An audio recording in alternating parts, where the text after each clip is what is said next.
joining us today as we talk about a very prevalent and eye-opening subject: vision and coping with the new normal as caused by COVID-19. I'm here with Dr. Hank Makini, owner and clinical director of Eyes Plus Incorporated here in beautiful Kapolei, Hawaii, who is the founder of the Academic Vision Care Program and Project S.A.V.E, which just so happens to stand for Supporting Academic and Visual Excellence. He is also the author of Unleash the Power of the Student Within Your Child and has been an optometrist in private practice for over 30 years here on the Leeward side of Oahu. Thank you so much for joining me today. Thank you for having me. I really appreciate it. First I'd just like to start out by saying that our hearts go out to all the individuals and families who are continuing to suffer through this pandemic, especially those that have lost loved ones due to the coronavirus, and to those essential workers of businesses and facilities still in operation, as well as the frontline workers who are tirelessly taking care of those who are in need. We say thank you, and we will get through this together. I wholeheartedly agree with you, Dr. Makini, and I certainly stand behind that. We are all so thankful, and we will definitely get through this together. So, Dr. Makini, as we all know, this whole COVID-19 stay-at-home and shelter-in mandates have really created a very unique circumstance for us involving a change in the way visual demands are really occurring on the masses. Everyone from home-based teleworkers to college students to even our children are now facing even greater unprecedented close-up visual demands with the increase of these digital devices at home now. But for discussion's sake, I kind of wanted to just focus in on our children who are now faced with the utilization of a virtual classroom setting. So with this new normal, so to say, as an optometrist, what are your thoughts, and does this create a positive or negative visual impact on our kids' learning? Yes, so when we think about it, technology has already been changing the landscape of learning significantly over the last 2 decades. And where we've gone from mostly board work and desk work, we've gone to digital devices. And COVID-19 really is serving to accelerate that evolution of what was already happening in and out of the classroom ever since the introduction of the digital age. So vision has always been critical and important in learning. Always has, always will. And when it comes to close-up learning, like reading, writing, use of computers, laptops, tablets, it actually creates a more underlying significant increase in the near demand, especially magnified now with COVID-19, that we're doing up-close learning with nearly 100% of digital devices. So Dr. Makini, in regards to virtual learning, what are the visual concerns that our parents out there really should be aware of? Well, having practiced optometry for many years and witnessing these technological changes even with my own children, I've been seeing time after time over the years, school-age children with assumed normal eyes experience significant frustration that negatively affected their close-up schoolwork. Now, correct me if I'm wrong. I thought I heard you correctly, but did you just say normal eyes? Yep, I did. Now, I believe that there are many children across the country who are assumed to have what many times is termed normal eyes. But maybe finding this new virtual learning situation very frustrating and difficult because of their normal eyes. So keep in mind that as an eye care professional, we don't use the term normal eyes, but for the purpose of this discussion, I'm using the general public's accepted definition, which has been for decades and still is today, that a student's eyes are normal if they pass a visual acuity chart test screening at a pediatrician's office or school. So we're going to have an image of the visual acuity chart shown below. So you mean to say that a child who passes this particular screening could actually have an existing visual condition that then is missed or could hinder their learning, especially considering our current environment with this whole stay-at-home virtual learning classroom? That is the question of the century, I believe, because with the visual acuity chart screening, when a student fails, that is the only time they're actually referred to an eye doctor in order for more testing to be done, and then usually corrective glasses are given. Right.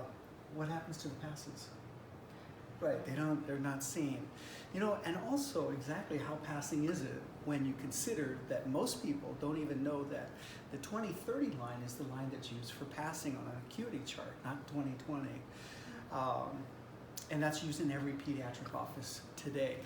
And that's also to determine if a child is ready to learn. So we're using a lower standard acuity really just to determine if a child's ready to learn. And it is outdated because when you look at when that was first implemented as a standard for children used for screening for school, that was in 1959. Wow. And it's been over 60 years. So, and you can't even use that chart to measure up close performance. So even though times have changed, visual demands have changed, the way eyes are screened has not been changed. So really, how good can a pass be? Right. I find that so interesting, you know, considering that the times have changed, but nothing's changed for sure. That's definitely puzzling. So as an eye doctor who has clearly had all this expansive education in the science of vision, coupled with your over 30 years of experience in the field, can you share more about what having good or bad eyes is like and the impacts it would have on our kids' learning? But you know, one thing I love is communicating with my patients and empowering them with knowledge, and to be able to take everything that I know and basically deliver it to them in a matter of 2 to 3 minutes. I like to put it in certain ways. So at this time, I'd just like to, that's a great question, is to just explain the human eye, but in a different way that maybe other people have heard. Thank you. In my practice, I don't like to say that the eyes are good or bad, weak or strong, which is what most people do.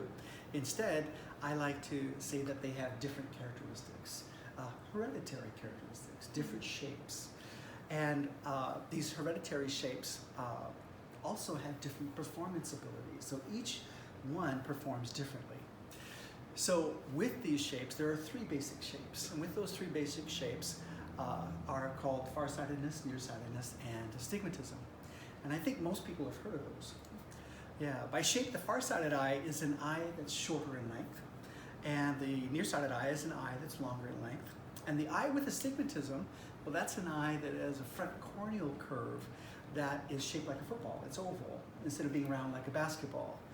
And there are, you know, they're very similar to thinking of other things that could be natural, like height, right? They're small, medium, tall, or I should say short, medium, tall. And hair color, blonde, brunette, redhead. These are just what we call natural characteristics. Right. So, you know, in that note, eyes would then be considered more natural and not normal, so to say. Like the height of a person would be considered natural and not normal. But in, you know, kind of tagging off of that, would there be no such thing then as a perfect eye? Well, you know, I hate to surprise everybody out there, but basically it's correct. Yeah, there is no perfect eye. How are these kinds of eyes different then in how they see? Good question. So before I describe them, let me go ahead and use the term efficient or efficiency. Okay. Because when you talk about the eye, it is a servant to the brain. It basically relays information to the brain. So now, having said that, and the efficiency merely describes the overall quality of that information. So the farsighted eye sees better in the distance. In other words, it's most efficient at the far distance. The nearsighted eye is opposite. It sees better up close, or it's most efficient at the near distance. Now, the eye with astigmatism, now a lot of people don't really know about astigmatism. They've heard of it. They don't understand it. Not too many people talk about it, and because of that, they think it's a rare condition, but it's not. It's very prevalent. But the word astigmatism means split focus. So that oval shape on the front of the eye, when light passes through, splits the image. And so these people can see partly everything. It's just part, but not all. So they can see partly far, partly near. They're just not efficient at either distance.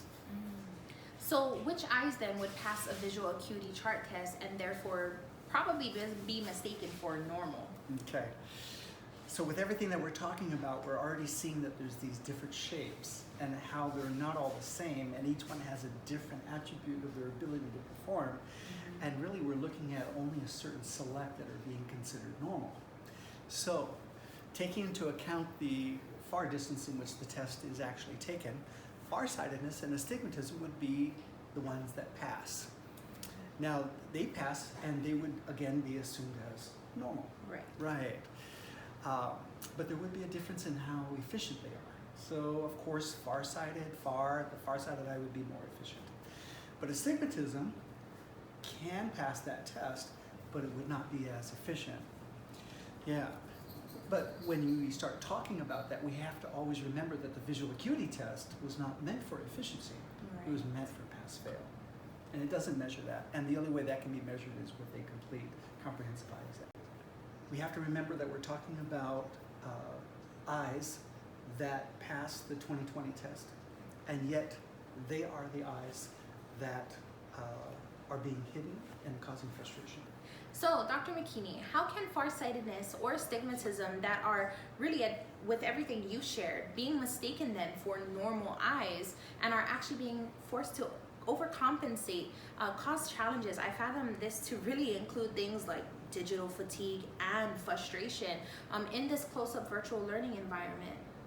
Well, I think the key is understanding that the testing that we do for screening is in the distance. Right. But what's happening is the close-up schoolwork. So they're opposite. Close-up schoolwork is, we can define it as reading, writing, testing, computer use, which is used as early as kindergarten or even pre-K. These factors are at the heart of learning, and at the same time, faced with the new close-up digital devices that are used, it actually creates a negative impact due to the prolonged visual demands of being performed close-up on these digital devices, which actually, when we consider it, it's like 16 to 20 inches from their nose. And that's where these hidden frustrations are lying. So if we think of farsightedness again, that sees better far is more efficient in the distance. Up close, it actually, over a prolonged period of time, it now has to compensate. And this compensation includes the physical overfocusing of the eyes that leads to the uncomfortable muscle strain that is very distracting to concentration. Now, astigmatism, the eye with the split focus, right? Need I say anything more? Right? Becomes a cognitive or thinking frustration due to the negative impact it has on visual recognition of words and numbers. In fact, this frustration is directly related to learning demand I've seen over the years. So as a student goes up in grade level from K to 12, their frustration usually goes up as well. I've noticed that with reading and frustration, that I'll see a child with astigmatism by history, that usually either 3rd grade or 6th grade will be very frustrating times. And that's where I usually catch it. And now you see why I like to see kids early, Yes. to identify that before those frustrations do happen. In 3rd grade is very important because that's where they transition out of sight skills into comprehension. 6th grade is where they pump up the volume. That's where they have to read a lot more. They go from reading a page in a book to reading a chapter in a book. Yes. And so that's where we'll start to find those. So if you kind of think about it, somebody might take a child in for an exam when they're very young, like perhaps 5, and then the doctor says, well, they're doing pretty good, everything's fine, and they might have astigmatism, they're not having any problems, and then they're never seen again until they're about 12 or 13 years of age, and by that time, they don't like school. Yeah. So that's why when I see children, I like to start at 3, but then what I'll do is I'll start to see them.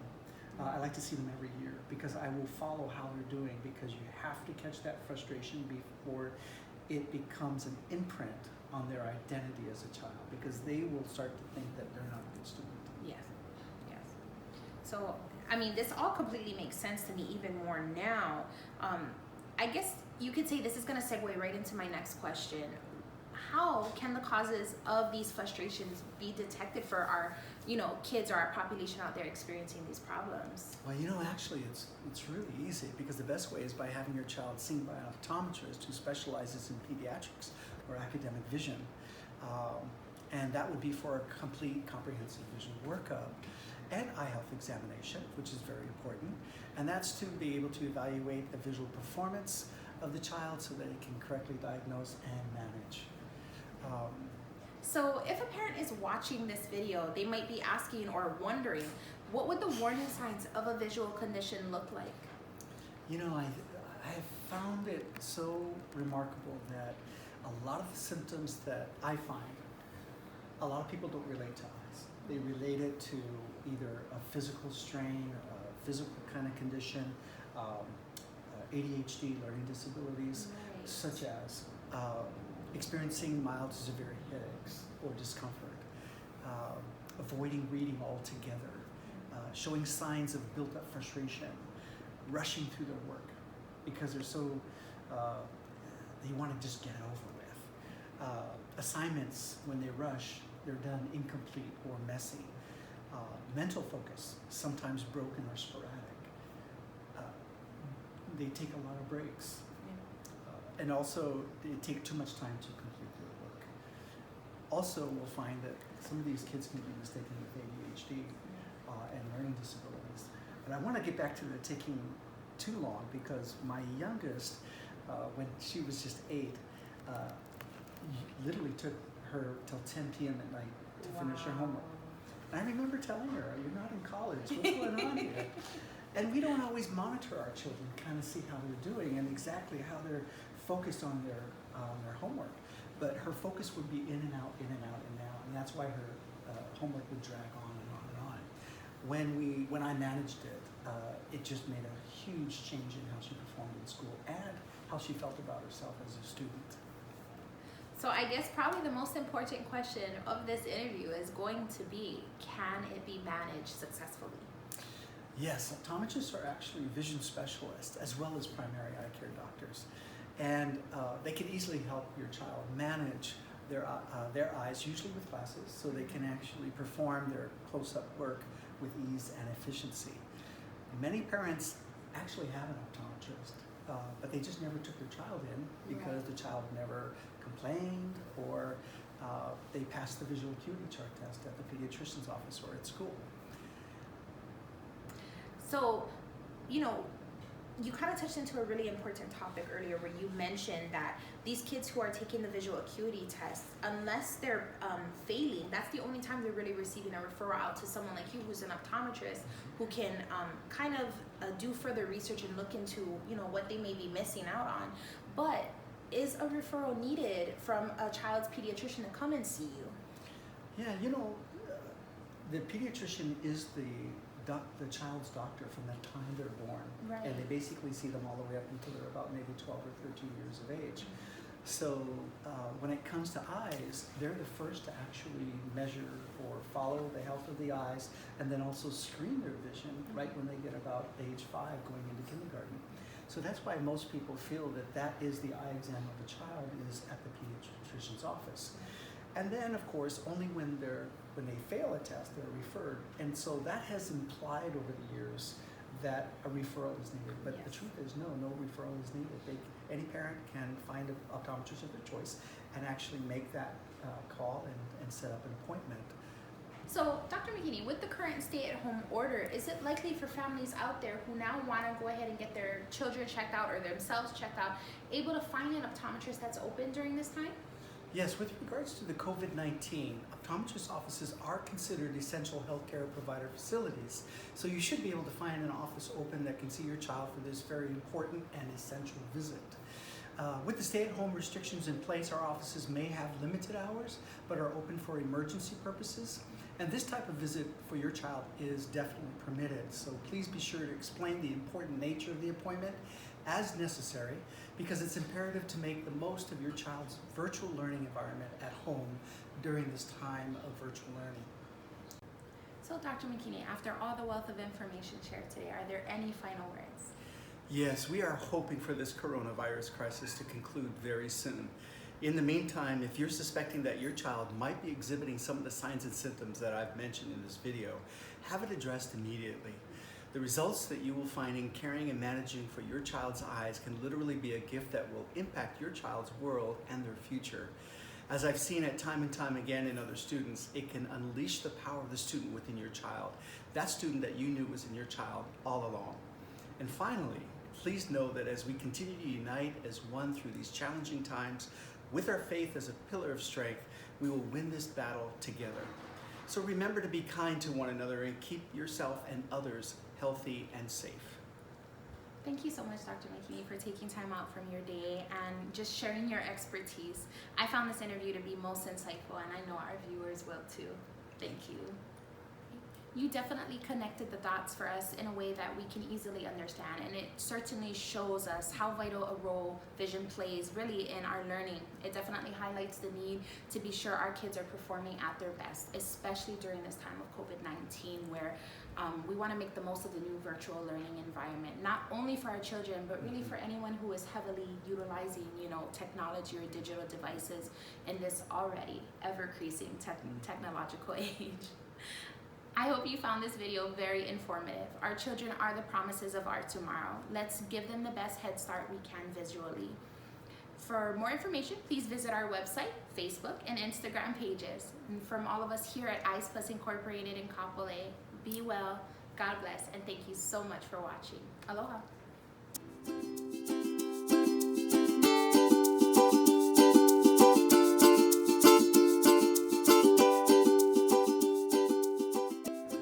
We hope you enjoyed our segment today, brought to you by S.A.V.E Incorporated.